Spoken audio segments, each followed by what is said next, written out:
ব্যাপারটা হয়তো বা আপনাকে এখনও কেউ বলেনি যে আপনি যেটা এক্সপেকটেশন রাখবেন আপনার ব্রেন সেই তথ্যগুলো সেই জিনিসগুলোই আসলে খুঁজে বের করবে। সুপারম্যানের যে অ্যাক্টর আছে উনি এই ধরনের একটা এক্সপেরিমেন্ট করছিলেন। উনি যখন নতুন ম্যান অফ স্টিল যে মুভিটা বের হয় সেটা যখন প্রমোশনে গেছিলেন তখন তিনি নিউ ইয়র্ক টাইমসের মধ্যে তিনি এমনি এমনি একা একা হেঁটে বেড়াচ্ছিলেন, কেউ আসলে তাকে তখন চিনতে পারে নাই। কিন্তু ওই সেম অ্যাক্টর যখন কোনো অ্যাওয়ার্ড নাইটে যায় বা কোনো ফাংশনে যায়, কোনো ইভেন্টে যায়, তখন দূর থেকেই মানুষ তাকে চিনে ফেলে।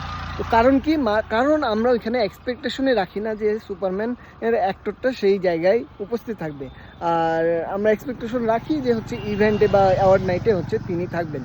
সো আমাদের ব্রেন আসলে সেভাবেই কাজ করে, আমরা যেটা এক্সপেকটেশন রাখি সেইটাই মানুষ মানে আমাদের ব্রেন আসলে খুঁজে বের করার চেষ্টা করে। আপনি যদি সকাল সকাল উঠে মনে করেন যে আমার আজকে কোনো খারাপ কিছু হবে, তাহলে আপনার ব্রেন সবসময় নেগেটিভ জিনিসগুলোকেই ফোকাস করবে। আবার যদি মনে করেন যে হচ্ছে না আজকের দিনটা আমার ভালো যাবে, তাহলে আপনার ব্রেন সবসময় পজিটিভ জিনিসগুলোই খুঁজে বের করবে।